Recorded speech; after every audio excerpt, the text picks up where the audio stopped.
ദോഹയിലെ Israel ആക്രമണത്തിന് പിന്നാലെ ഖത്തറിനെ പിന്തുണച്ച അറബ് ലോകം. UAE പ്രസിഡന്റ് ദോഹയിൽ നേരിട്ടെത്തി ഖത്തറിന് ഐക്യദാർഢ്യം അറിയിച്ചു.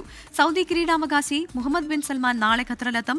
ജോർഡാനും ഖത്തറിന് പിന്തുണ അറിയിച്ചു. ഇസ്രായേൽ നടത്തിയ ആക്രമണത്തിൽ ഗൾഫ് രാജ്യങ്ങളെല്ലാം ശക്തമായി അപലപിച്ച് രംഗത്തെത്തിയതിന് പിന്നാലെയാണ് നേതാക്കൾ നേരിട്ട് ഖത്തറിലെത്തിയിരിക്കുന്നത്.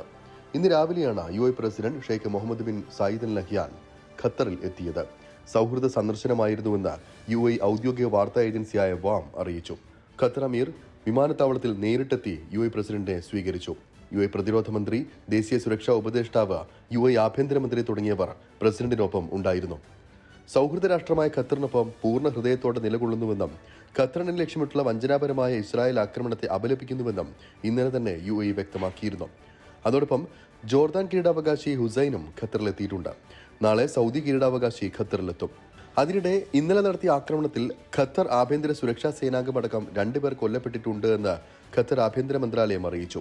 ലഖ്വിയ സേനാംഗം ബദർ സാദ് മുഹമ്മദ് അൽ ഹുമൈദി അൽ ദോസാരി, മൗമിൻ ജവാദ് ഹസൂന എന്നിവരാണ് കൊല്ലപ്പെട്ടത്.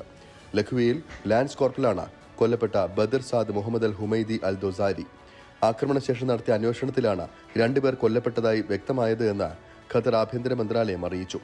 സംഭവവുമായി ബന്ധപ്പെട്ട് അന്വേഷണം പുരോഗമിക്കുകയാണെന്നും ഖത്തർ വ്യക്തമാക്കി. 24 ദുബായ്.